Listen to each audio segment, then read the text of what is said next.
அனைவருக்கும் இனிய காலை வணக்கம் மற்றும் ஒரு ஞாயிற்றுக்கிழமை காலை பொழுதில் மக்கள் சேவை நிகழ்ச்சியினூடாக உங்களை சந்திக்கின்றோம்.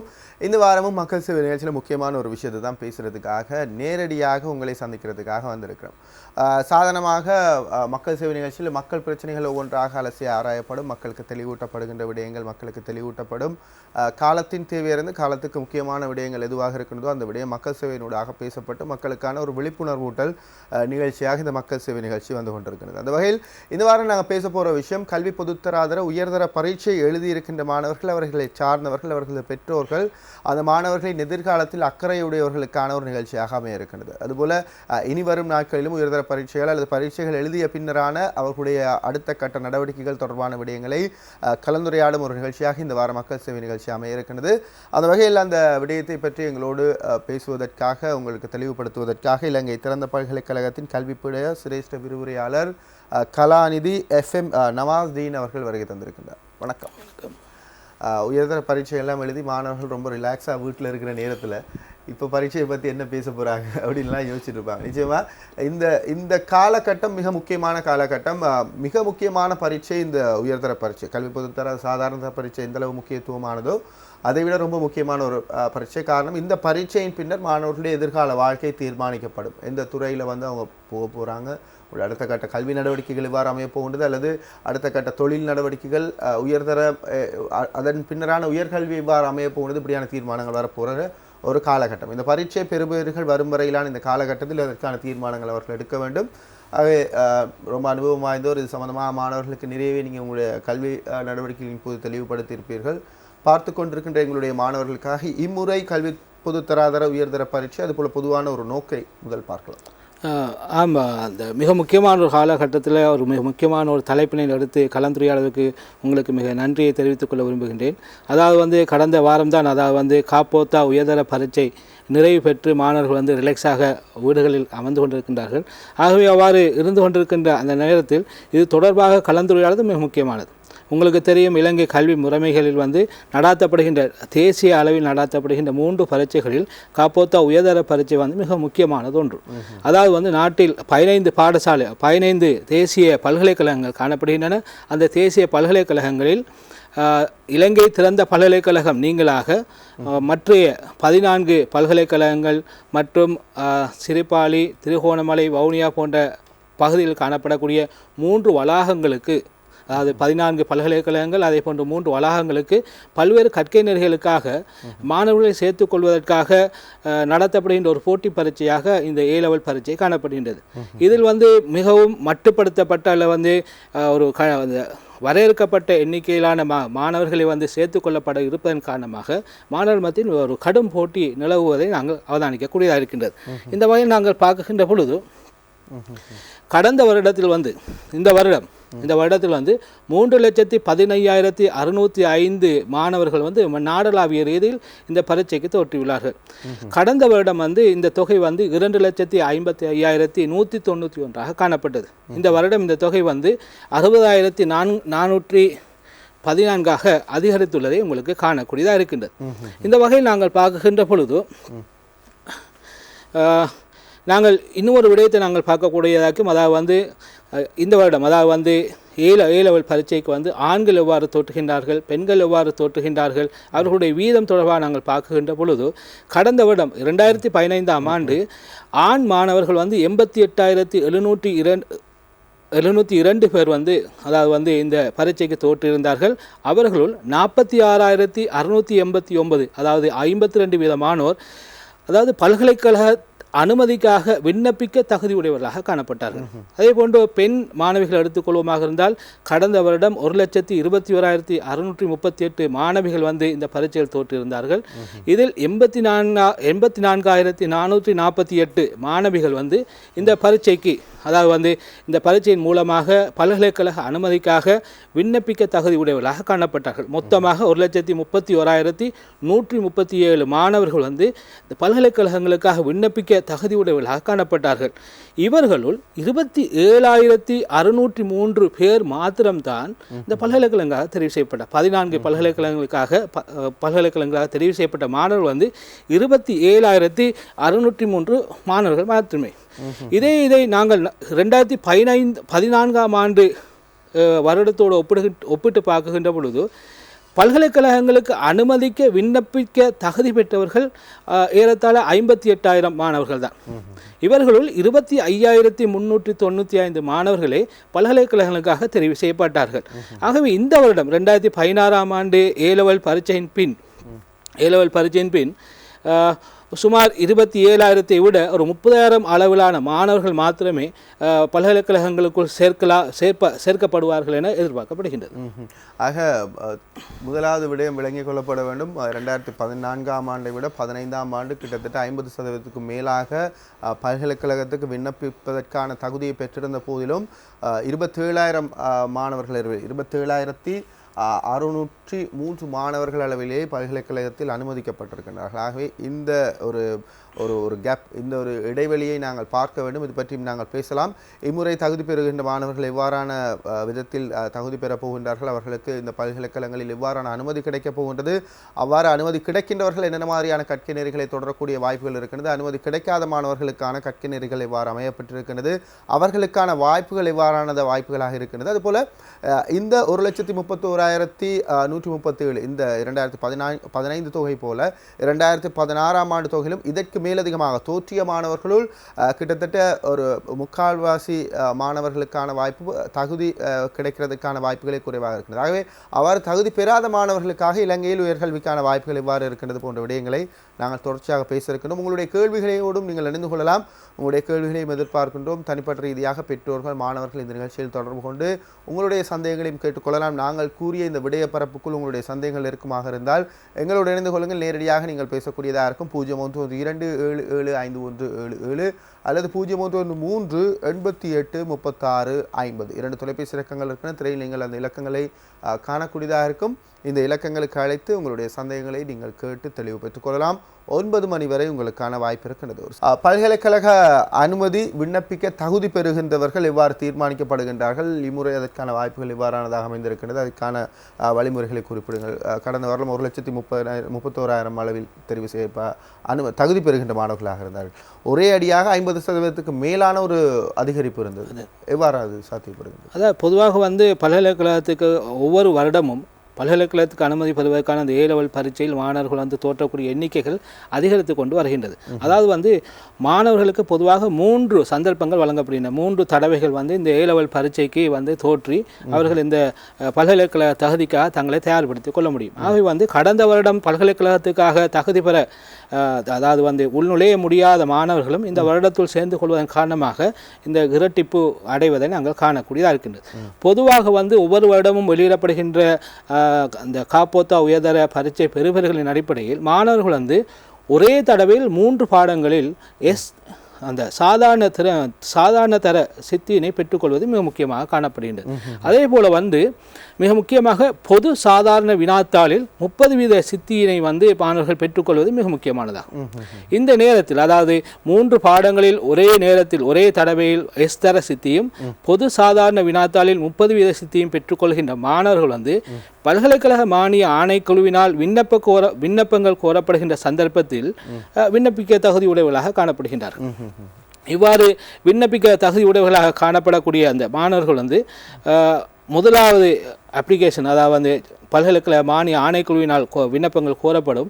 அவ்வாறு கோரப்படுகின்ற பொழுது அவர்கள் விண்ணப்பிக்க வேண்டும். கடந்த வருடம் ஒரு புதிய முறை ஒன்று அறிமுகப்படுத்தப்பட்டது. அதாவது மாணவர்கள் விண்ணப்பங்களை சமர்ப்பிக்கப்படுறதுக்கு வறுவழி மூலம் அதாவது ஒன்லைன் மூலமாக விண்ணப்பங்களை சமர்ப்பிப்பதற்காக அறிமுகப்படுத்தப்பட்டது. இந்த ஆண்டும் அது அதிகமாக மேற்கொள்ளப்படும். அதாவது மெனுவலாக போஸ்டில் அனுப்புவது தபாலில் அனுப்புவதை விட ஒன்லைனில் அதை வறுவழி மூலமாக அனுப்புவது மிகவும் அதாவது கால விரயத்தை குறைக்கும் என்பதன் காரணமாக அந்த முறை அறிமுகப்படுத்தப்பட்டது. இது தொடர்ச்சியாக காணப்படும் என்று நாங்கள் கூறலாம். அதே போன்று மாணவர்கள் பெறுபவர்களுக்கு ஏற்ப அதாவது அந்த பெறுபவர்களில் ஜட் ஸ்கோர் சட் புள்ளி குறிக்கப்பட்டிருக்கும். அந்த சட் புள்ளி குறித்த ஆண்டில் அந்த குறித்த பாடத்தில் மாணவர்கள் பெற்ற புள்ளிகள், குறித்த ஆண்டின் குறித்த பாடத்தில் மாணவர்களின் செயலாற்றுகளின் சராசரி, அதே போன்று குறித்த ஆண்டின் குறித்த பாடத்துக்கான நியம விலகல் புள்ளி ஆகியவற்றின் அடிப்படையில் ஜட் ஸ்கோர்கள் தீர்மானிக்கப்பட்டு அவருடைய அந்த பரீட்சை பெறுபவர்களில் குறிப்பிடப்பட்டிருக்கும். அவ்வாறு குறிப்பிடப்பட்டிருக்கக்கூடிய அந்த சட்புள்ளிகளின் அடிப்படையில் அவர்கள் பல்கலைக்கழக அனுமதிக்கு விண்ணப்பிக்க முடியுமா இல்லையா என்பதை எஸ் நோ என்று அந்த பெறுபேற்று தாளில் குறிப்பிட்டிருப்பார்கள். ஆகவே விண்ணப்பங்கள் கோரப்படுகின்ற பொழுது அவர் விண்ணப்பிக்கலாம். அவ்வாறு விண்ணப்பிக்கப்படக்கூடிய அந்த மாணவர்களுடைய தொகை, விண்ணப்பிக்கப்படக்கூடிய அந்த கற்கைஞர்களுடைய அடிப்படையில் பல்கலைக்கழக மானிய ஆணைக்குழு ஒரு சில காலத்துக்கு பிறகு மாவட்ட அடிப்படையிலும் அதாவது நாடளாவிய ரீதியிலும் அதாவது வெட்டுப்புள்ளிகளை அறிவிக்கும். அவ்வாறு வெட்டுப்புள்ளிகளை அறிவித்ததற்கு பிறகு அந்த வெட்டுப்புள்ளிகளின் அடிப்படையில் அந்த குறிப்பிட்ட மாணவர்கள் போன வருடம் 27,000 மாணவர்கள் பல்கலைக்கழகத்துக்குரிய உள்நுழைவதற்கான தகுதியை பெற்றுக்கொள்கிறார். மற்றைய மாணவர்கள் பல்கலைக்கழக வாய்ப்பினை இல்லாமல் அதாவது பல்கலைக்கழக அனுமதிக்கான தகவலை பெற்றிருந்த போதிலும் அதற்கான வாய்ப்பினை அவர்கள் பெற்றுக்கொள்ள தவறிவிடுகின்றார்கள். இது மிகவும் கவனிக்கத்தக்க ஒரு விடயமாகும். அதுபோல் இந்த பல்கலைக்கழகத்தை தகுதி பெறுகின்ற மாணவர்கள் உயர்தரம் படிக்கின்ற போது அவர்களுடைய கனவு சில விடயங்களாக இருக்கும். இந்த துறையில் தங்களுடைய உயர்கல்வியை கற்க வேண்டும். எவ்வாறான துறைகள் இருக்கின்றது, அந்தந்த துறைகளை தெரிவு செய்வதற்கான இந்த வெட்டுப்புள்ளிகள், இந்த உங்களுடைய அந்த பல்கலைக்கழக அனுமதி முறைகள் எவ்வாறு அமைந்திருக்கின்றது? இல்லை, பொதுவாக காப்போத்தா உயர்தர பரீட்சை செய்கின்ற பொழுது மாணவர்கள் தெளிவான விளக்கங்களை கொண்டிருப்பார்கள். பொதுவாக அதாவது கலைத்துறை, அதே போல் வணிகத்துறை, அதே போல் உயிரியல் விஞ்ஞானத்துறை, அதே போல் பௌதிக விஞ்ஞானத்துறை போன்ற துறைகளில் அவர்கள் பாடங்களை தெரிவு செய்திருப்பார்கள். இந்த பாடங்களின் அடிப்படையில் இந்த அந்த புள்ளிகளின் அடிப்படையில் அதாவது இன்னும் ஒரு விடயத்தை குறிப்பிட வேண்டிய ஒரு நிலைமை காணப்படுகின்றது. அதாவது இந்த மாணவர்கள் பல்கலைக்கு தெரிவு செய்யப்படுகின்ற பொழுது கலைத்துறை பாடங்களுக்கு மாவட்ட ரீதியாக கலைத்துறை பாடங்களுக்கு மாணவர்கள் தெரிவு செய்யப்படுவது மாவட்ட ரீதியான வெட்டுப்புள்ளியின் அடிப்படையில் தெரிவு செய்யப்படுவதில்லை. மாறாக நாடளாவிய ரீதியில் திறமைச்சத்தின் அடிப்படையில் அவர்களுடைய தெரிவு இடம்பெறும். அதாவது கலைத்துறைக்கு நாடளாவிய திறமையின் அடிப்படையில் மாணவர்களுடைய தெரிவு இடம்பெறும். பொதுவாக கலை விசேடம், கலை சப்ரகமுவ பல்கலைக்கழகத்தில் காணப்படுகின்ற கலைத்துறை, தொடர்பாடல் கற்கை, சமாதானமும் பிணக்கு திருத்தலும், இஸ்லாமிய கற்கை, அரபு மொழி, இரண்டாம் மொழியாக ஆங்கிலத்தை கற்பித்தல் ஆகிய பாடநெறிகளுக்கு நாடளாவிய திறமையின் அடிப்படையில் அந்த மாணவர்கள் சேர்த்துக்கொள்ளப்படுவார்கள். அதேபோன்று சங்கீதம், நடனம் போன்ற அழகியல் துறை போன்ற துறைகளுக்கு மாவட்ட அடிப்படையில் மாணவர்கள் தெரிவு செய்யப்படுவார்கள். அது அல்லாமல் ஏனைய பௌதிக விஞ்ஞானம், உயிரியல், வர்த்தகம், பொறியியலும் தொழில்நுட்பமும், உயிர் முறைமை, தொழில்நுட்ப பாடநெறிகளுக்கு பின்வரும் அடிப்படையில் மாணவர்கள் தெரிவு செய்யப்படுவார்கள். அதாவது 40% மாணவர்கள் நாடளாவிய திறமையின் அடிப்படையில் தெரிவு செய்யப்படுவார்கள். அதே போன்று மிகுதி 60%, 55% மாணவர்கள் மாவட்ட மட்ட திறமையின் அடிப்படையில் தெரிவு செய்யப்படுவார்கள். மிகுதி 5% அதாவது நாடளாவிய ரீதியில் 16 மாவட்டங்கள் பின்தங்கிய மாவட்டங்களாக அடையாளப்படுத்தப்பட்டுள்ளன. அந்த பின்தங்கிய மாவட்டங்களில் ஒட்டுமொத்தமாக 5% மாணவர்கள் சேர்த்துக்கொள்ளப்படுவார்கள். இவ்வாறு சேர்த்துக்கொள்ளப்படக்கூடிய மாணவர்கள் அதாவது பல்கலைக்கழகங்களில் கலைத்துறை, உயிரியல் விஞ்ஞானம், அதே போல பௌதிக தொழில்நுட்ப போன்ற பல்வேறு பாடங்களுக்கு தங்களை உட்படுத்திக் கொள்ளக்கூடியதாகும். அந்த கற்கை நெறிகள் தொடர்பாக நாங்கள் விரிவாக பார்க்கக்கூடிய குறிப்பாக இந்த கற்கைஞர்கள் தொடர்பாக பார்க்கின்ற போது பல்கலைக்கழகத்தில் காணப்படுகின்ற கற்கைஞர்கள் என்னென்ன துறைகளில் காணப்படுகிறது, உயர்தரத்தில் இந்த துறையில் இப்போ சாதாரணமாக வணிக கலைத்துறையில் படிக்கின்ற மாணவர்களுக்கு இவ்வாறான அடுத்த கட்ட கற்கைகளை மேற்கொள்ளக்கூடியதாக இருக்கும். முகாமைத்துவம் படிக்கின்ற மாணவர்களுக்கான அந்த கற்கைஞர்களின் வகைகளை பற்றி குறிப்பிடுங்க. அதாவது பல்கலைக்கழகங்களில் கற்கைஞர் அதாவது 14 பல்கலைக்கழகங்களிலும் பொதுவாக அந்த விசேட பாடங்கள் துறை வாரியாக பிரிக்கப்பட்டுள்ளன. பொதுவாக கலைத்துறையை நாங்கள் எடுத்து நோக்குகின்ற பொழுது கலை ஆர்ட்ஸ்ன்னு சொல்லுவோம். அதே போல் ஆர்ட்ஸ் விசேடம், அதாவது இது கொழும்பு பல்கலைக்கழகத்தினுடைய சிரிப்பாலிக்கு மட்டும் சேர்த்துக்கொள்ளப்படுவார்கள். அதே போல் சப்ரகமுவ பல்கலைக்கழகத்தில் கலைத்துறையை பயின்று கொள்வதற்காக மாணவர் சேர்த்துக் கொள்ளப்படுவார்கள். அதே போல் தொடர்பாடல் கற்கை, சமாதானமும் பிணக்கு தீர்த்தலும், இஸ்லாமிய கற்கை, இது தென்கிழக்கு பல்கலைக்கழகத்தில் மாத்திரம் இந்த கற்கை காணப்படுகின்றது. அரபு மொழி இதுவும் தென்கிழக்கு பல்கலைக்கழகத்தில் மாத்திரம் காணப்படுகின்ற ஒரு கற்கையாக காணப்படுகின்றது. இரண்டாம் மொழியாக ஆங்கிலத்தை கற்பித்தல், சங்கீதம், நடனம், நாடகமும் அரங்கியலும், கற்புலக்கலை, கற்புலமும் தொழில்நுட்பவியல் கலையும், சித்திரமும் வடிவமைப்பும் போன்ற ஆகிய துறைகள் கலைத்துறையில் காணப்படுகின்றன. அதே போன்று வணிகத்துறை எடுத்துக்கொள்வோமாக இருந்தால் முகாமைத்துவம், முகாமைத்துவ பொது சிறப்பு என்று கூறுவார்கள். அதே போன்று வணிகவியல், முகாமைத்துவ கற்கைகள், இது திருகோணமலை மற்றும் வவுனியா வளாகங்களில் இந்த கற்கைகள் காணப்படுகின்றன. அதே போல் வியாபார தகவல் முறைமைகள் போன்ற பாடங்களுக்கு வணிகத்துறை மாணவர்கள் விண்ணப்பிக்கக்கூடியவர்களாக இருப்பார்கள். அதே போல் உயிரியல் விஞ்ஞானத்துறை எடுத்துக்கொள்வோமாக இருந்தால் நிறைய, அதாவது இத்தகைய துறைகளுக்கு மிகவும் பல கற்கைகள் காணப்படுகின்றன. பொதுவாக எல்லோரும் விரும்பக்கூடிய உயிரியல் விஞ்ஞானத்துறையை கற்கின்ற மாணவர்கள் அனைவருடைய கனவாகவும் இருப்பது மருத்துவத்துறை. மருத்துவத்துறைக்கு நாங்கள் ஒரு மருத்துவராக அல்லது வைத்தியராக மாற வேண்டும் என்ற எதிர்பார்ப்பில் அவர்கள் தங்களுடைய ஆயத்தங்களை மேற்கொள்வார்கள். அதில் குறிப்பிட்ட அளவு மாணவர்களை சேர்த்துக்கொள்ளப்படுவார்கள். அவ்வாறு சேர்த்துக்கொள்ளப்படுகின்ற மாணவர்கள் பிற கற்கைகளுக்கு தங்களை உட்படுத்திக் கொள்ளலாம் அல்லது தெரிவு செய்யப்படுவார்கள். மருத்துவம் உட்பட பல் அறுவை சிகிச்சை, விலங்கு மருத்துவம், விவசாய தொழில்நுட்பமும் முகாமைத்துவமும், விவசாயம், உணவு விஞ்ஞானமும் போசாக்கும், உணவு விஞ்ஞானமும் தொழில்நுட்பமும், ஆயுர்வேதம், யூனானி, சித்த மருத்துவம், உயிரியல் விஞ்ஞானம், பிரயோக விஞ்ஞானம், சுகாதார விருத்தி, தாதியியல், மருந்தகவியல், மருத்துவ ஆய்வுகூட விஞ்ஞானம், ஊடுகதிர் படமெடுப்பு, இயன் மருத்துவம் மற்றும் மூலக்கூற்று உயிரியலும்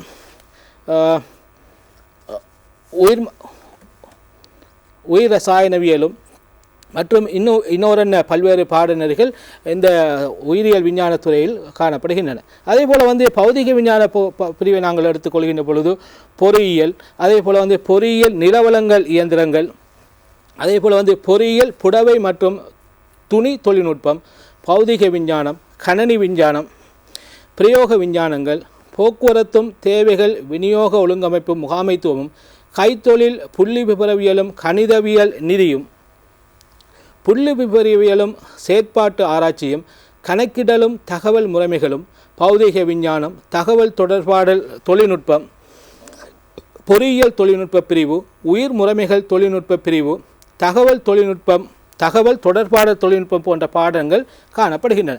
இவை அல்லாமல் அதாவது கலைத்துறை மாணவர்களும் உயிரியல் துறை மாணவர்களும் பௌதிக விஞ்ஞான துறை மாணவர்களும் விண்ணப்பிக்கக்கூடிய பொதுவான கற்கை நெறிகள் காணப்படுகின்றன.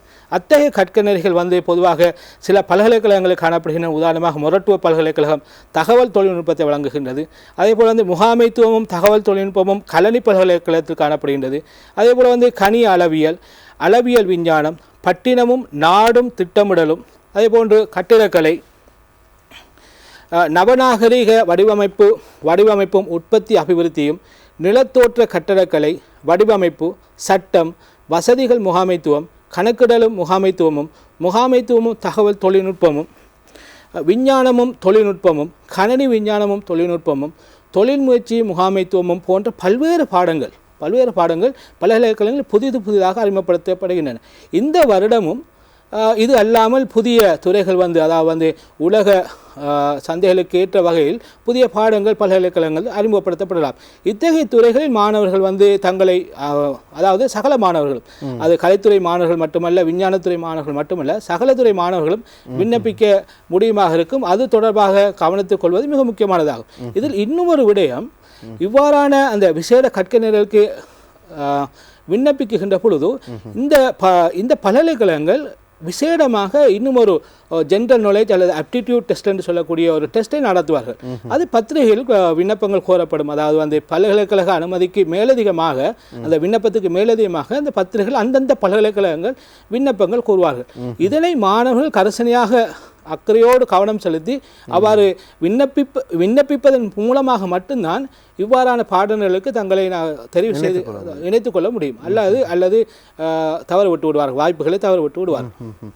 குறிப்பாக 24 புதிய கற்கை நெறிகளை அறிமுகப்படுத்த போவதாக கல்வி அமைச்சு அறிவித்திருக்கிறது. ஆகவே நாங்கள் மாணவர்களுக்கு கொடுக்கின்ற வேண்டுகோள் சொன்னது போல இவர்கள் இந்த விண்ணப்பங்கள் வெளியிடப்படுகின்ற பத்திரிகைகளை கவனமாக பார்த்து அல்லது சம்பந்தமான அறிவித்தல்கள் வெளிவருகின்ற போது கவனமாக பார்த்து அது சம்பந்தமான விண்ணப்பங்களை தங்களுக்கு ஆர்வமான துறையில் விண்ணப்பிக்க வேண்டும். அவ்வாறு விண்ணப்பிக்கின்ற போது இந்த மேலதிகமான துறைகளில் அவர்கள் இணைத்துக் கொள்வதற்கான வாய்ப்புகள் இருக்கும். குறிப்பாக நாங்கள் அடுத்து கேட்க போகிற விஷயம் அதுதான் இருக்குது. கல்வி பொதுத்தராதர உயர்தர பரீட்சை எழுதிய பின்பு பெறுபேறு வருவதற்கான ஒரு காலப்பகுதி இருக்கின்றது. பெறுபேறு வருவதற்கான அந்த காலப்பகுதியில் மாணவர்கள் செய்யக்கூடிய செயற்பாடுகள் நாங்கள் முதல்ல பேசியிலே சொல்லியிருந்தோம். இந்த ஏழு எடுத்த பிறகு பெரிய ஒரு ரிலாக்ஸ் ஒன்று இருக்கும். இரவு பகலாக படிச்சிருப்பாங்க, நண்பர்களோட நிறைய பாடம் சம்பந்தமான விடயங்களில் ஈடுபட்டிருப்பாங்க. ஒரு சின்ன ரிலாக்ஸ் கொண்டு வரும், கொஞ்சம் ஓய்வெடுக்க தோணும். இந்த மாதிரியான சந்தர்ப்பத்தில் வீடுகளில் இருக்கின்ற மாணவர்கள், மாணவர்களுடைய பெற்றோர்கள் இது சம்பந்தமாக இந்த ஓய்வு காலத்தில் இந்த இடைப்பட்ட காலத்தில் செய்யக்கூடிய விடயங்கள். அதாவது வந்து நீங்கள் கேட்ட கேள்வி மிக முக்கியமான ஒரு கேள்வி. அதாவது வந்து ஏலவல் பரீட்சைக்கு பிறகு ஏலவல் பரீட்சை பெறுபேறுகள் வரும் வரையும் ஒரு கணிசமான கால இடைவெளி வந்து மாணவர்களுக்கு கிடைக்கின்றது. இந்த கால இடைவெளியில் வந்து அவர்கள் வந்து தங்களை வந்து பல்வேறு வழிகளில் தயார்படுத்திக் கொள்ள முடியும். பொதுவாக வந்து மாணவர்களுக்கு தெரியும் எவ்வாறு தாங்கள் அந்த பரீட்சையை எதிர்கொண்டோம். அதாவது தங்களுக்கு அதாவது சுய கணிப்பு என்று சொல்வார்கள். அதாவது வந்து நான் இந்த பரீட்சையில் எவ்வாறு நான் செய்து கொண்டேன் என்பது தொடர்பாக அவர்களுக்கு ஒரு சுய புரிந்துணர்வு காணப்படும். மிகவும் திறமையாக செய்த மாணவர்கள் இருப்பார்கள், ஓரளவு திறமையாக செய்த மாணவர்கள் இருப்பார்கள், சாதாரண மட்டத்தில் செய்து கொண்ட மாணவர்கள் இருப்பார்கள். ஆகவே வந்து பொதுவாக வந்து மாணவர்களுக்கு மூன்று தடவைகளுக்கு இந்த பரீட்சையை வந்து தொடர்ச்சியாக செய்து கொள்ள முடியும். அதாவது வந்து மாணவர்களுக்கு பொதுவாக ஒரு இலட்சியம் ஒன்று காணப்பட வேண்டும். இலட்சியம் என்று சொல்கின்ற பொழுது நான் மருத்துவராக வேண்டும், நான் ஆசிரியராக வேண்டும், நான் பொறியியலாளராக வேண்டும் என்ற கனவுகள் அவர்களிடம் காணப்படும். ஆகவே அந்த திசைகளை நோக்கி அவர்கள் தங்களை இட்டுச் செல்வது மிக முக்கியமானதாக. அந்த கிடைக்கின்ற அந்த காலப்பகுதியில் பொதுவாக வந்து மீண்டும் அதாவது வந்து ஓரளவு அதாவது வந்து செய்ய அதாவது வந்து நான் இந்த வருடம் ஏலவல் பரீட்சை வந்து சில விடயங்களில் நான் குறைபாடு விட்டிருக்கின்றேன் என்று தெரியுமாக இருந்தால் திரும்பவும் அந்த பரீட்சைக்காக இப்போதிலிருந்து எங்களை நாங்கள் தயார்படுத்திக் கொள்ளலாம். அது ஒரு மிக முக்கியமான ஒரு விடயம். அதே போல் வந்து நாங்கள் என்ன செய்யலாம்னு சொன்னால், அதாவது வந்து இந்த இடைப்பட்ட காலங்களில் அதாவது வந்து ஆங்கில கற்கை நெறிகள் பொதுவாக வந்து இலங்கை மாத்திரமல்ல, அதாவது இலங்கை வந்து ஒரு உலக மயமாக்கலில் அதாவது வந்து உலகம் பூகோளம் வந்து ஒரு சிறிய கிராமமாக மாறிவிட்டது. அதாவது இலங்கையில் மட்டும்தான் நாங்கள் கற்கைகளை மேற்கொள்ள வேண்டும் என்ற ஒரு அவசியம் இல்லை. ஆகவே வந்து ஆங்கிலம் வந்து மிக முக்கியமான ஒரு ஊடக மொழியாக மாறிக்கொண்டு வருகின்றது. ஆகவே வந்து தங்களை வந்து ஆங்கிலத்தில் வந்து தயார்படுத்திக் கொள்வது, அதற்காக வந்து அதாவது வந்து பல்வேறு சிறிய அந்த டியூட்டர்களில் போய் தங்களுடைய அந்த காலத்தை வீணடிக்காமல் மிகவும் திறமையாக அதாவது வந்து அதாவது வந்து குவாலிட்டி உள்ள அதாவது வந்து பல்கலைக்கழகங்களில் வந்து உயர் நிறுவனங்கள் வழங்கப்படுகின்ற அந்த இந்த ஆங்கில கற்கை நெறிகளை தங்களை ஈடுபடுத்திக் கொள்வது, அதே போல் அந்த ஆங்கில அறிவை வளர்த்துக் கொள்வது, அதே போல் வந்து கணினி அறிவினை வளர்த்துக் கொள்வது, அதே போல் வந்து தங்களுடைய அந்த இலட்சியத்துக்கு ஏற்ப தங்களுடைய அந்த ஏதாவது குறுகிய கால பயிற்சி நிலைகள் காணப்படும். அந்த குறுகிய கால பயிற்சிகளை தங்களை இணைத்துக் கொள்வது மிக முக்கியமானதாக. அதே போல் வந்து அந்த வர்த்தகத்துறை மாணவர்கள் வந்து WIT, சீமா, சார்ட்டர்ட் போன்ற அந்த துறைகளில் வந்து தங்களை ஈடுபடுத்திக் கொள்வது தங்களை அந்த தொழில் ரீதியாக வந்து தங்களை தயார்படுத்திக் கொள்வதற்கும் மிக உதவியாக இருக்கும். அதே போல் வந்து பயோசயின்ஸ் இந்த பிள்ளைகள் வந்து அந்த குறுகிய அந்த காலப்பகுதியில் வந்து தங்களை வேண்டுமென்றால் அந்த ஃபார்மசி கோர்ஸ், அதாவது மருந்தகவியல் கோர்ஸுகளில் தங்களை ஈடுபடுத்திக் கொள்வதன் மூலமாக அதாவது வந்து தங்களை தொழில் ரீதியாக தங்களை தயார்படுத்திக் கொள்ளக்கூடிய அந்த வாய்ப்புகள் நிறைய காணப்படுகின்றன. இதற்கான வந்து கற்கை நெறிகள் வந்து நாடளாவிய ரீதியில் மாவட்ட ரீதியில் பல்வேறு நிறுவனங்கள் வழங்குகின்றன. ஆகவே அந்த நிறுவனங்கள் இங்கு கூற முடியாது. அந்த நிறுவனங்களில் பொருத்தமான நிறுவனங்களில் தங்களை இணைத்து கொண்டு தங்களுடைய தகுதிகளை வளர்த்துக் கொள்வது மிக முக்கியமானதாக காணும். இந்த ஓய்வு கால பகுதி அப்படின்றது வந்து மிக முக்கியமாக அவர்களுடைய அடுத்த கட்ட கல்வி நடவடிக்கைகள், அடுத்த கட்ட வாழ்க்கையின் அடுத்த கட்ட நடவடிக்கைகளுக்கான தயார்படுத்தலுக்கான ஒரு காலப்பகுதியாக நீங்கள் மாற்றிக்கொள்ளலாம். அதுபோல் அந்த பரீட்சை பெறுபேறுகள் வந்த பிறகு நாங்கள் மிக முக்கியமான தீர்மானத்தை எடுக்க வேண்டிய காலகட்டத்துக்குள் வருவோம்.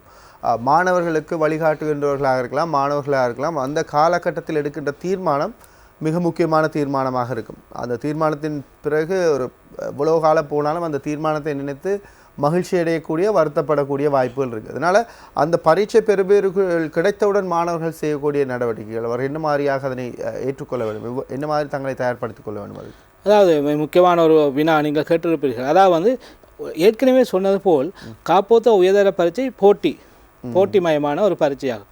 இதில் வந்து வெற்றி தோல்வி காணப்படுகின்றது. வெற்றி கிடைப்பவர்கள் சந்தோஷப்படுகிறார்கள், தோல்வி அடைவர்கள் கவலைப்படுவார். இதில் வந்து நாங்கள் இரண்டையும் ஏற்றுக்கொள்வது மிக முக்கியமானதாகும். முதலாவது வந்து எங்களுக்கு என்ன பெறுபேறுகள் கிடைக்கின்றனவோ அந்த பெறுபேறுகளை நாங்கள் என்ன செய்ய வேண்டும், அதனை ஏற்றுக்கொள்வது மிக முக்கியம்.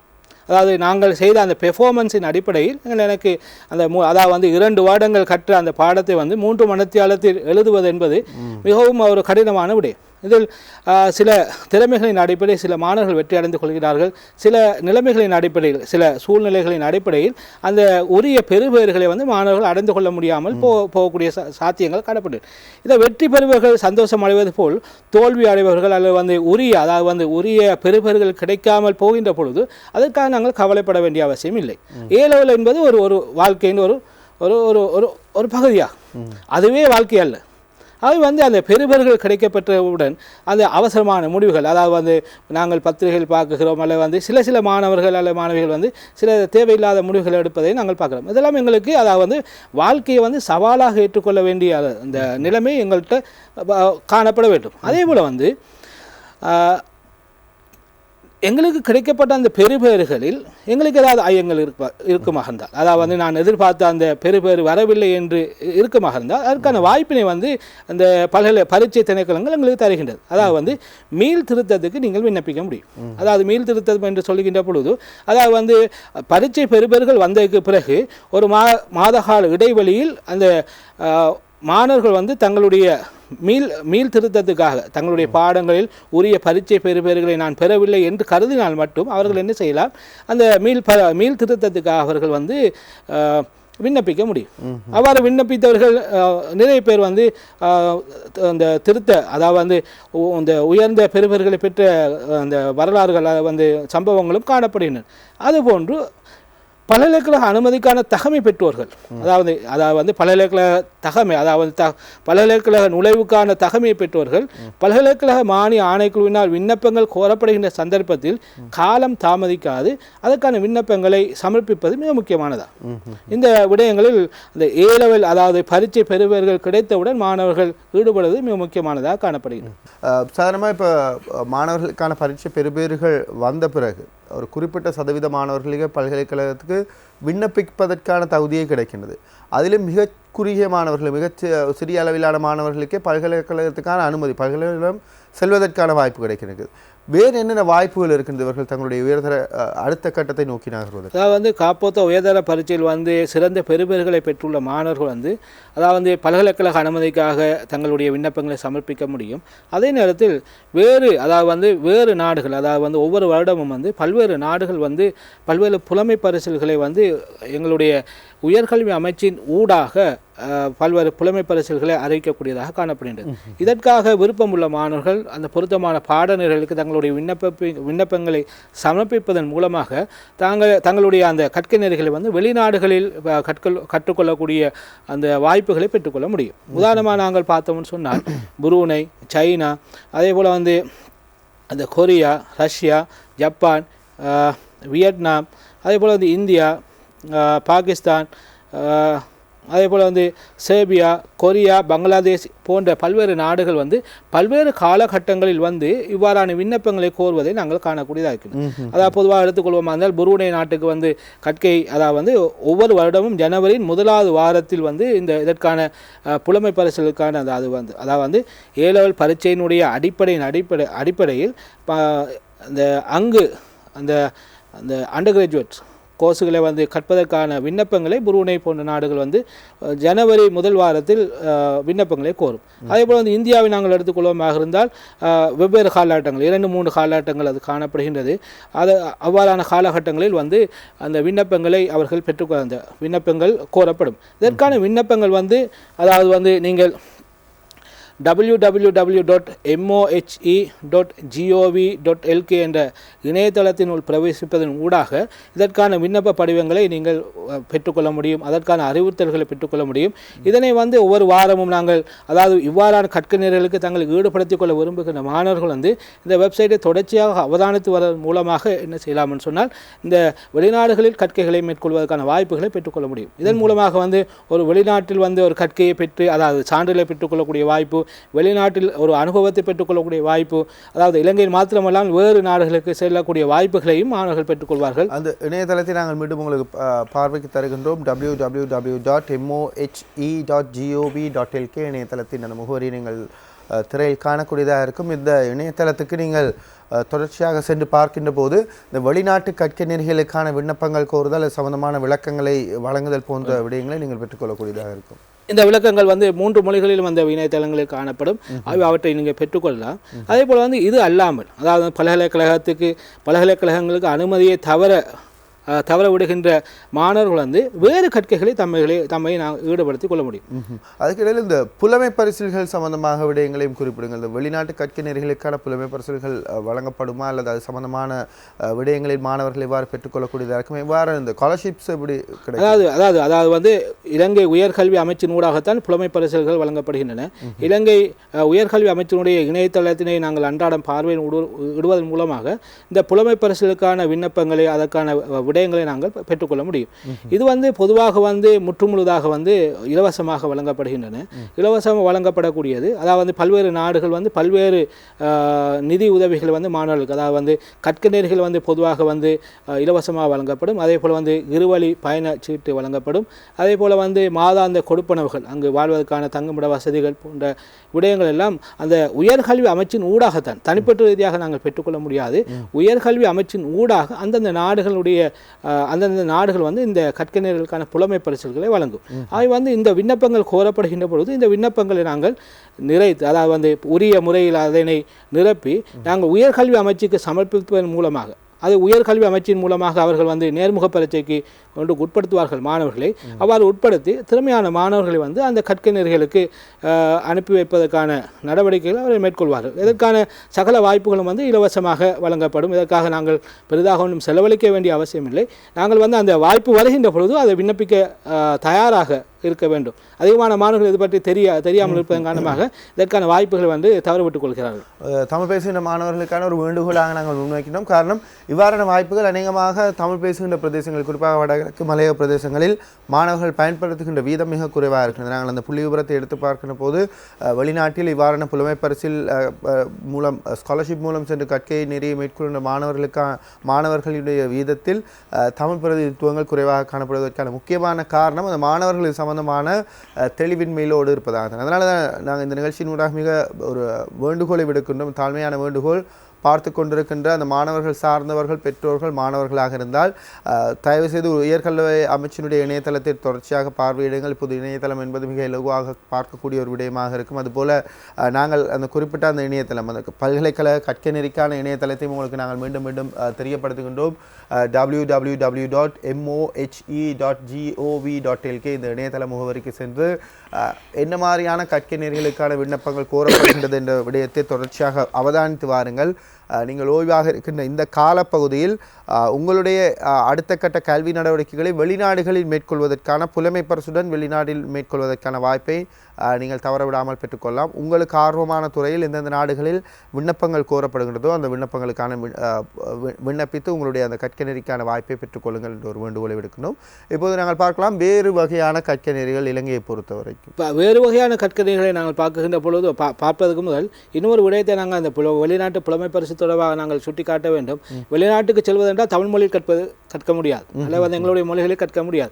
ஆய்வு வந்து ஆங்கில அறிவினை வளர்த்துக் கொள்வது மிக முக்கியம். பொதுவாக வந்து ஆங்கில அறிவு இத்தகைய வெளிநாட்டு புலமை பரிசுகளை பெற்றுக்கொண்டு செல்வதற்கு ஒரு மேலதிக தகமையாக கருதி கொள்ளப்படும். ஆகவே இந்த காலகட்ட பகுதியில் அவ்வாறான புலமை பரிசுகளுக்கு தங்களை விண்ணப்பிக்க முயற்சிக்க விரும்புகின்ற மாணவர்கள் தங்களுடைய இந்த ஆங்கில புலமையினை சற்று வளர்த்துக் கொள்வது மிக முக்கியமானதாகும். அதனை தொடர்ந்து நாங்கள் பார்ப்போம். அதாவது வந்து இலங்கையில் வந்து இந்த பல்கலைக்கழக அனுமதி கிடைக்காத மாணவர்கள் எவ்வாறான விடயங்கள், அதாவது எவ்வாறு கற்கைகளில் தங்களை ஈடுபடுத்திக் கொள்ளலாம் என்று நாங்கள் பார்க்குகின்ற பொழுது இதற்கான வாய்ப்புகள் தாராளமாக காணப்படுகின்றன. பொதுவாக வந்து இலங்கை திறந்த பல்கலைக்கழகம் திறந்த மற்றும் தொலைக்கல்வி முறைமையில் அதாவது மருத்துவம் தவிர்ந்த மற்ற சகல பாடநெறிகளையும் நாடளாவிய ரீதியில் வழங்கி கொண்டிருக்கின்றது. அதை நாங்கள் தொடர்ந்து இலங்கை திறந்த பல்கலைக்கழகம் தொடர்பாக மேலும் நாங்கள் பிறகு பார்ப்போம். அதே போல் வந்து இலங்கையில் காணப்படக்கூடிய அந்த தேசிய பல்கலைக்கழகங்களில் பல வெளிவாரி பட்ட படிப்புகளை வழங்குகின்றன.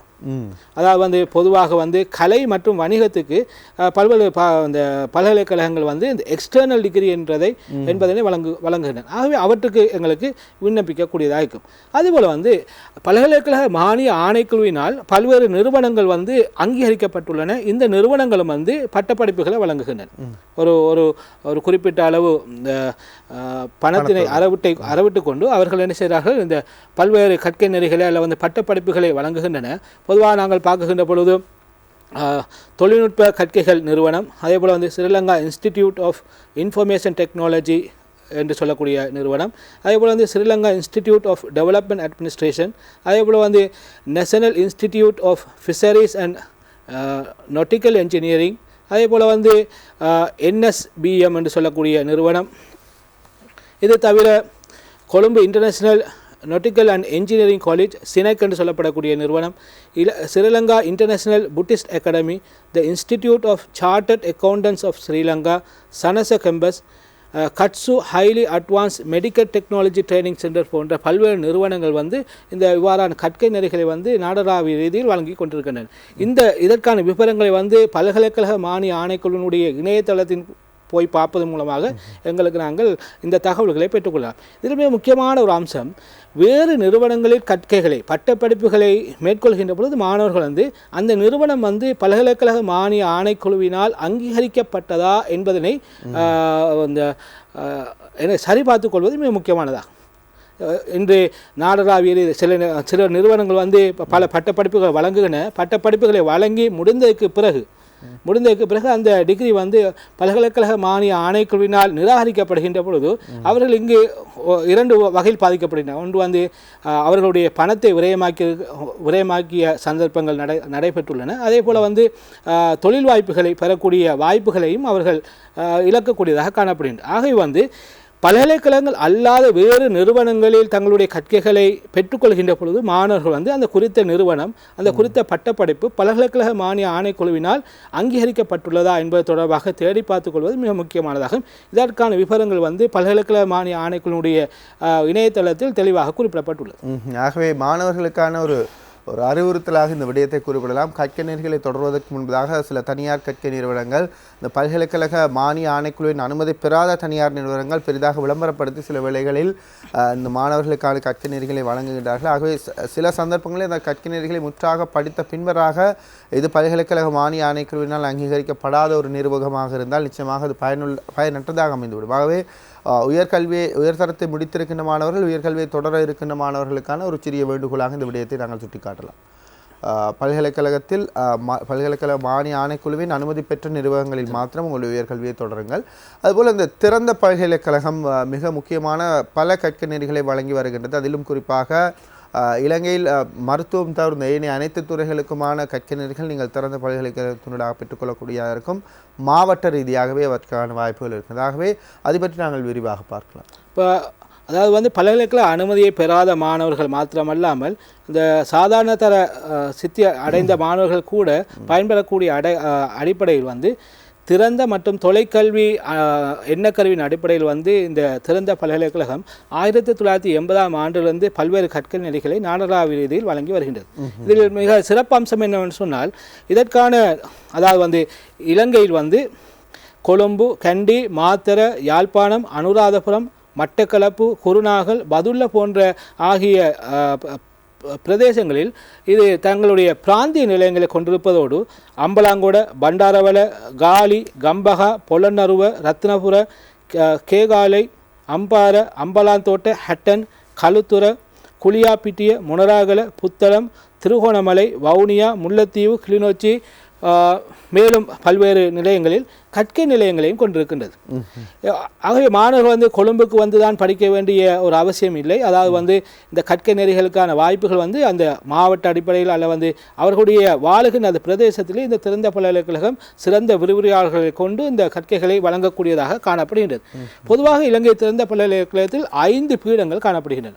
ஒன்று வந்து கல்வி பீடம், எஜுகேஷன் ஃபெக்கல்ட்டின்னு சொல்லுவோம், ஃபெக்கல்ட்டி ஆஃப் எஜுகேஷன். அதே போல் வந்து பொறியியல் தொழில்நுட்பம், இன்ஜினியரிங் அண்ட் டெக்னாலஜி, சுகாதார விஞ்ஞான கற்கைகள் பீடம், ஹெல்த் சயின்சஸ் ஸ்டடீஸ் சொல்லுவோம், இயற்கை விஞ்ஞான பீடம், அதாவது வந்து ஃபெக்கல்ட்டி ஆஃப் நேச்சுரல் சயின்சஸ், அதே போல் வந்து மானுடவியல் மற்றும் சமூக விஞ்ஞான பீடம் என்று 5 பீடங்கள் காணப்படுகிறது. இலங்கை அதாவது ஏற்கனவே குறிப்பிட்டது போல இலங்கை திறந்த பல்கலைக்கழகத்தில் கல்வி பீடம், பொறியியல் தொழில்நுட்பம், சுகாதார விஞ்ஞான கற்கைகள் பீடம், இயற்கை விஞ்ஞான பீடம், மானுடவியல் சமூக விஞ்ஞான பீடம் என்ற ஆகிய 5 பீடங்கள் காணப்படுகின்றன. இந்த 5 பீடங்களிலும் சாதாரண சான்றிதழ் கற்கை நெறிகளிலிருந்து அதாவது பட்ட பின்படிப்பு வரையும் பல்வேறு தரப்பட்ட கற்கை நெறிகள் வழங்கப்படுகின்றன. குறிப்பாக ஏலெவல் அதாவது வந்து ஏலெவல் பரீட்சைக்கு பிறகு பல்கலைக்கழக அனுமதிக்கு பெற முடியாத பல மாணவர்கள் பல ஆயிரக்கணக்கான மாணவர்கள் மாணவர்கள் இந்த இலங்கை திறந்த பல்கலைக்கழகத்தின் மூலமாக தங்களுடைய பட்டப்படிப்புகளை மேற்கொள்வதை நாங்கள் அவதானிக்கக்கூடியதாக அதற்கான வாய்ப்புகளை பெற்று அவர்கள் உரிய காலத்துக்குள் ஒரு இன்ஜினியராக அல்லது வந்து ஒரு சயின்டிஸ்டாக அல்லது வந்து தங்களுடைய விரும்பிய துறையில் மருத்துவம் தவிர்த்த மற்ற துறைகளில் தங்களை வளர்த்து கொள்வதை நாங்கள் பார்க்கக்கூடியதாக இருக்கின்றது. இது வந்து அதாவது வந்து மற்ற பல்கலைக்கழகங்கள் போல் அல்லாமல் அதாவது வந்து பகுதி நேர பல்கலை அந்த பட்டப்படிப்பாக காணப்படுவதன் காரணமாக அவர்கள் என்ன செய்யலாம், அவர்களுடைய வசதிக்கேற்ப அவர்கள் என்ன செய்யலாம், அவர்களுடைய கற்கைகளை மேற்கொள்ளலாம். உதாரணமாக கல்விப்பீடத்தை எடுத்துக்கொண்டால் கல்விப்பீடத்தில் வந்து அதாவது வந்து அந்த அந்த ஏர்லி சைல்ட்ஹுட் டிப்ளமா பாடநெறிகள் அதாவது வந்து முன்பள்ளி பருவ விருத்திக்கான ஆசிரியர்களுக்கான பயிற்சி நெறிகள் அதே போல் வந்து இன்னும் பல சான்றிதழ் கற்கை நெறிகள் காணப்படுகின்றன.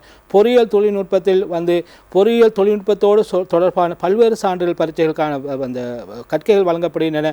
மானுடவியல் சமூக விஞ்ஞான பிடங்களில் கலைத்துறை மற்றும் முகாமைத்துவம் அதே போல் வந்து மொழி சார்ந்த பல்வேறு கற்கை நெறிகள் வந்து சான்றிதழ் கற்கை நெறிகளிலிருந்து வழங்கப்படுகின்றன. சில மாணவர்கள் வந்து A-லெவலில் ஃபெயில் ஆகியிருப்பார்கள். அந்த ஃபெயில் ஆகிக்கக்கூடிய மாணவர்கள் இலங்கை திறந்த பல்கலைக்கழகத்தில் அந்த சான்றிதழ் கற்கை நெறியை முடிப்பதன் மூலமாக அந்த A-லெவல் தகமையை பெற்றுக்கொள்கிறார். அவ்வாறு A-லெவல் தகமையை பெற்றுக்கொள்வதன் மூலமாக அந்த அதே பீடங்களில் வழங்கப்படுகின்ற ஏனைய பட்டப்படிப்புகளுக்கு தங்களை தயார்படுத்திக் கொள்வதற்கு ஈடுபடுத்திக் கொள்வதற்கு அவர்களுக்கு முடியுமானதாக காணப்படுகின்றது. இதற்கான விவரங்களை இலங்கை திறந்த பல்கலைக்கழகத்துடைய பிராந்திய நிலையங்கள் அல்லது வந்து கற்கை நிலையங்களுக்கு நீங்கள் செல்வதன் மூலமாக இவ்வாறு ஒரு பெரிய ஒரு கையேட்டினை அவர்கள் வழங்குவார்கள். இதில் அந்த கற்கை நெறிகள் வந்து எவ்வப்போது விண்ணப்பிப்பதற்கு விண்ணப்பங்கள் கோரப்படும் என்பது தொடர்பான விவரங்கள் தரப்படும். அந்தந்த காலப்பகுதியில் நாங்கள் என்ன செய்யலாம், அந்த விண்ணப்பங்களை பெற்று நாங்கள் எங்களை அந்த கற்கை நெறி இணைத்துக் கொள்ளலாம். இது அதாவது அந்த பிராந்திய நிலையங்களுக்கு செல்ல முடியாதவர்கள் வந்து இலங்கை திறந்த பல்கலைக்கழகத்துடைய இணையதளத்துக்கு சென்று அந்த கற்கை நெறிகளை பார்த்து அந்த கற்கை நெறிகளில் அந்த கற்கை நெறிகளுக்கு பக்கத்தில் சப்ஸ்கிரைப் என்ற ஒரு விடயம் காணப்படும். அது தங்களுடைய இமெயில் அட்ரஸ்களை அவர்கள் தங்களுடைய விவரங்களை பதிவு செய்வதன் மூலமாக அந்த கற்கை நெறி விண்ணப்பங்கள் கோரப்படுகின்ற சந்தர்ப்பத்தில் அவர்களுக்கு இமெயிலுக்கு அல்லது வந்து தொலைபேசிக்கு அவர்களுக்கு அந்த அலர்ட் அதாவது வந்து அவர்களுக்கு ஒரு இந்த விண்ணப்பங்கள் கோரப்பட்டுள்ளன என்ற தகவல் வந்து குறுஞ்செய்திகளாக வரக்கூடிய வாய்ப்புகள் காணப்படுகின்றன. அவ்வாறு வாய்ப்புகள் வருகின்ற பொழுது உடனடியாக அந்த பல்கலைக்கழகங்களை திறந்த பல்கலைக்கழகத்தில் உள்ள பல்வேறு கற்கை நெறிகளுக்கு தங்களை உட்படுத்திக் கொள்ளக்கூடியதாக இருக்கும். இந்த திறந்த பல்கலைக்கழகத்துடைய தேவைப்பாடு மிக அதிகமாக உணரப்படுகின்ற காலப்பகுதி இது. அதனால் அது சம்பந்தமான அந்த இணையதள முகவரியும் குறிப்பிடுங்கள். குறிப்பாக அந்த இணையதள முகவரியில் அவர்கள் நீங்கள் குறிப்பிட்டது போல் இந்த இமெயில் அலர்ட்ஸ் SMS அலர்ட்ஸை பெற்றுக்கொள்வதற்கான வழிவகைகள் அது தவிர இந்த காலப்பகுதியில் என்ன மாதிரியான விண்ணப்பங்கள் கோரப்பட்டிருக்கின்றது, இந்த உயர்தர பரீட்சை முடிவடைந்திருக்கின்ற இந்த காலப்பகுதியில் பெறுபேறுகளுக்கு பின்னராக எவ்வாறான கற்கை நெறிகளுக்கான விண்ணப்பங்கள் கோரப்பட இருக்கின்றது? அதாவது வந்து www. அதாவது இலங்கை திறந்த பல்கலைக்கழகத்துடைய நீங்கள் இலங்கை திறந்த பல்கலைக்கழகத்துடைய பல்வேறு கற்கை நெறிகள் பற்றி அறிந்து கொள்ள வேண்டுமாக இருந்தால் நீங்கள் செல்ல வேண்டிய முகவரி www.ou.ac.lk என்ற இணையதளத்துக்கு நீங்கள் செல்வதன் மூலமாக இலங்கை திறந்த பல்கலைக்கழகத்தில் காணப்படுகின்ற பல்வேறு பீடங்களில் கூடிய சான்றிதழ் கற்கை நெறிகளிலிருந்து அதாவது வந்து அந்த உயர் கற்கை நெறிகள் வரை அதாவது வந்து பல்வேறு விடயங்கள் அங்கு சகல விடயங்களும் வந்து அந்த இணையதளத்தில் காணப்படுகின்றன. அந்த கற்கனைகளுக்கான அந்த விண்ணப்பங்கள் வந்து பொதுவாக வந்து தேசிய ரீதியில் அதாவது வந்து தேசிய பத்திரிகைகள் வந்து அவ்வப்போது விண்ணப்பங்கள் கோரப்படும். இதற்கான விவரங்களை வந்து நீங்கள் தெளிவாக பெற்றுக்கொள்ளலாம். பிராந்திய நிலையங்களுக்கு செல்வதன் மூலமாக பிராந்திய நிலையங்கள் வந்து உங்களுக்கு சிநேகபூர்வமான அலுவலர்கள் ஒவ்வொரு பிராந்திய நிலையங்களிலும் உங்களுக்காக காத்திருக்கிறார்கள். அவர்களிடம் நீங்கள் சென்று உங்களுடைய தகுதிகளை உங்களுடைய தகவலை கூறுவதன் மூலமாக அவர்களுக்கு என்னென்ன கோர்ஸ்களை நீங்கள் என்னென்ன கோர்ஸ்களை அல்லது கற்கை நெறிகளை செய்ய முடியும் என்பது தொடர்பாக உங்களுக்கு அறிவுறுத்தல்கள் வழங்குவார். தனிப்பட்ட ரீதியாக உங்களுக்கு கவுன்சிலிங் மூலமாக உங்களுக்கு அந்த எவ்வாறு விண்ணப்பத்தை பெற்றுக்கொள்ள முடியும், எவ்வாறான கற்கை நெறிகளுக்கு தங்களை ஈடுபடுத்திக் கொள்ள முடியும் என்பது தொடர்பான விடயங்களை வந்து கூறுவதற்காக அலுவலர்கள் வந்து சகல நிலையங்களில் நியமிக்கப்பட்டிருக்கிறார்கள். அவர்கள் அத்தகைய விடயங்களை உங்களுக்கு கூறக்கூடியதாக இருப்பார்கள். www.ou.ac.lk www.ou.ac.lk மாணவர்களுக்கான ஒரு இணையதளமாக இந்த இணையதளத்தை நாங்கள் அறிமுகப்படுத்துகின்றோம். பல்கலைக்கழகம் திறந்த பல்கலைக்கழகத்தில் பெற்றுக்கொள்ளக்கூடிய கல்வி நடவடிக்கைகள் என்ன மாதிரியான கல்வி கற்கைகளை மேற்கொள்ளலாம், அவற்றுக்கான வாய்ப்புகள் எவ்வாறு இருக்கின்றது, என்ன மாதிரியான தகுதிகள் அவற்றுக்காக வழங்கப்பட இருக்கின்றது, அந்த கற்கை நெறிகள் எந்த காலப்பகுதியில் ஆரம்பிக்கும், அந்த கற்கை நெறிகளில் உங்களுடைய ஆர்வத்தை பதிவு செய்கின்ற போது நீங்கள் அந்த கற்கை நெறிகள் ஆரம்பிக்கின்ற காலப்பகுதியில் அதற்கான தகவல்களை உங்களுடைய மின்னஞ்சலுக்கு உங்களுடைய கைத்தொலைபேசிக்கு வரவழைப்பதற்கான வாய்ப்புகளும் இருக்கின்றது. ஆகவே இந்த தொழில்நுட்பத்தை பயன்படுத்திக் கொள்ளுங்கள். நிச்சயமாக திறந்த பல்கலைக்கழகத்தினுடைய அந்த பயனை வினைத்திறனை இன்னும் எமது நாடு முற்றுமுழுதாக பெற்றுக்கொள்ளவில்லை என்ற ஒரு விடயத்தை நாங்கள் சுட்டிக்காட்ட வேண்டும். குறிப்பாக எமது சமூகம் இன்னும் அந்த திறந்த பல்கலைக்கழகத்தினுடைய அந்த அவர்களுடைய வழங்குகின்ற சேவையை எமது சமூகம் பெற்றுக்கொள்வதற்கான சந்தர்ப்பங்கள் இருந்தும் அவற்றை பெற்றுக்கொள்வதற்கான அந்த மாணவர்களுடைய ஆர்வம் குறைவாக இருக்கிறது. குறிப்பாக இந்த தனியார் கல்வி நிறுவனங்களுக்கு அல்லது வெளிநாடுகளுக்கு செல்லுகின்ற ஆர்வத்தை காட்டுகின்ற மாணவர்கள் இந்த திறந்த பல்கலைக்கழகத்தினுடைய கற்கை நெறிகளில் காட்டுவது இதற்கு ஏதோ நிலையாக என்ன விடயத்திற்கு இதுக்கு மாணவர்களிடம் காணப்படக்கூடிய ஒரு மித்தன்னு சொல்வார்கள், அதாவது அவநம்பிக்கை. அதாவது திறந்த பல்கலைக்கழகத்தில் வழங்கப்படுகின்ற அந்த அந்த பட்ட அந்த சான்றிதழ்கள் மற்றைய பல்கலைக்கழகங்களுடைய சான்றிதழுக்கு ஈடாகாது என்ற ஒரு ஒரு ஒரு ஐயப்பா மாணவர்கள் மத்தியில் அல்லது பெற்றோர் மத்தியில் காணப்படுகின்றன. அவ்வாறு இல்லை. அதாவது இந்த இலங்கை திறந்த பல்கலைக்கழகத்தில் வழங்கப்படுகின்ற சகல சான்றிதழ்களும் பல்கலைக்கழக ஆணைக்குழுவினால் அங்கீகரிக்கப்பட்டது. மற்றைய பல்கலைக்கழகங்களுடைய பட்ட அதாவது சான்றிதழுக்கு சமமான வகையில் இந்த சான்றிதழ்களும் வைத்து நோக்கப்படும் என்பதை இங்கு நாங்கள் குறிப்பிட்டாக வேண்டும். அதாவது இதில் எந்த விதமான ஒரு டிஸ்கிரிமினேஷனும் அதாவது படித்து முடிந்ததுக்கு எந்த விதமான டிஸ்கிரிமினேஷன் செய்ய முடியாது. அதாவது இங்கு வழங்கப்படுகின்ற சான்றிதழ்கள் மற்றைய பல்கலைக்கழகங்களுக்கு வழங்கப்படுகின்ற சான்றிதழுக்கு ஈடாக அதாவது சமனாக கருத்தில் கொள்ளப்படும். ஆக இந்த விடயத்தில் நாங்கள் தெளிவை பெற்றுக்கொள்வது மிக முக்கியமானதாக காணப்படும். மக்கள் நாங்கள் அடிக்கடி பேசுகின்ற ஒரு விடயம் தான் இவ்வாறான அவநம்பிக்கையான மனநிலையில் தான் வொகேஷனல் ட்ரெயினிங்களுடைய தொழில்நுட்பவியல் கல்வியை மக்கள் பார்க்கின்றார்கள். மேலைத்தேய நாடுகளை அல்லது அபிவிருத்தி அடைந்த நாடுகளை பார்க்கின்ற போது இந்த பல்கலைக்கழகங்களுடைய திறந்த பல்கலைக்கழகம் அதுபோல் இந்த வொகேஷனல் ட்ரெயினிங் நிறுவனங்கள் இந்த NVQ சான்றிதழை வழங்குகின்ற அரச நிறுவனங்கள் அவற்றின் மூலமாக பெற்றுக்கொள்ளக்கூடிய இந்த தொழில்நுட்ப கல்வி இந்த விடயங்களை மக்கள் ஒரு அவநம்பிக்கையாகவே பார்க்கின்ற ஒரு மனநிலை மாற்றம் அடைகின்ற போது இந்த பல்கலைக்கழகத்துக்கான அந்த போட்டித்தன்மை குறைவடையும். பல்கலைக்கழகத்தில் படித்து வருகின்ற மாணவர்களுக்கு தான் வாய்ப்பு என்ற ஒரு நிலைமையில் நிறுவனங்களில் நாங்கள் பார்க்கக்கூடியதாக இருக்கிறது. அனுபவ ரீதியாக ஆர்வம் இருக்கின்ற கற்கை நெறிகளை நிறைவு செய்திருக்கின்ற மாணவர்களை சமமாகவே நோக்குகின்றார்கள். அதிலும் குறிப்பாக சில வேளைகளில் பல்கலைக்கழக அனுமதி பெற்று பல்கலைக்கழகத்தில் கல்வி கற்கின்ற மாணவர்கள் அந்த கற்கை நெறியை முடிப்பதற்கு முன்பதாகவே தனியார் பல்கலைக்கழகங்கள் அதுபோல் இந்த மாதிரியாக திறந்த பல்கலைக்கழகங்களில் படிக்கின்ற மாணவர்கள் அந்த கற்கை நெறி நிறைவு செய்கின்றார்கள். ஆகவே மாணவர்களுக்கான ஒரு வேண்டுகோளை திறந்த பல்கலைக்கழகத்தின் பிரதிநிதியாக நீங்கள் முன்வைக்கலாம். தமிழ் பேசுகின்ற மாணவர்கள் இவ்வாறு இதனை பயன்படுத்திக் கொள்ள வேண்டும். அதாவது இலங்கை திறந்த பல்கலைக்கழகம் அதாவது வழங்குகின்ற சகல கற்கை நெறிகளும் அதாவது பெரும்பாலான கற்கை நெறிகள் தமிழ் மொழியில் வழங்கப்படுகின்றன.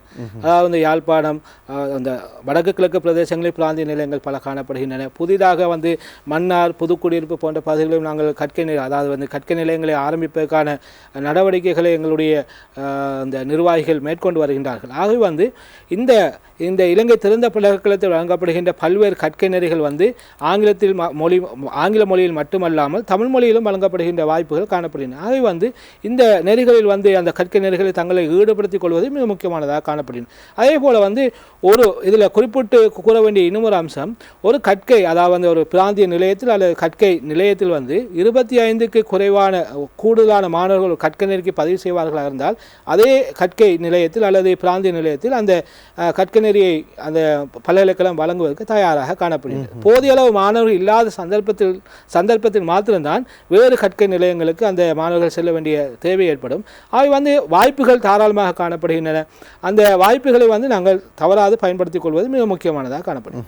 ஆக இந்த விடயங்களை ஞாபகப்படுத்திக் கொண்டு மீண்டும் ஒரு நிகழ்ச்சியில் தனியாக இந்த திறந்த பல்கலைக்கழகத்தினுடைய கற்கை நெறிகள் பற்றியும் அது சம்பந்தமான விளக்கங்களையும் மக்களுக்கு வழங்க நாங்கள் தயாராக இருக்கின்றோம்.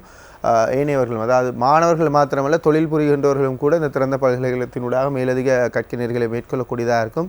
அந்த விடயங்களை பற்றியும் நாங்கள் பேசலாம். இன்று மக்கள் சேவை நிகழ்ச்சி உயர்தர பரீட்சை எழுதிய மாணவர்களுக்கான சிறப்பான விடயங்களை ஞாபகப்படுத்தி அவர்களுக்கான கற்கை நெறி வாய்ப்புகளை பற்றி தெளிவுபடுத்திய திறந்த பல்கலைக்கழகத்தினுடைய கல்விப்பீட சிரேஷ்ட விரிவுரையாளர் கலாநிதி FM நவாஸ்தீன் உங்களுக்கு எங்களுடைய நன்றிகளை தெரிவிக்கின்றோம். நன்றி, வாய்ப்புக்கு நன்றி. நன்றி.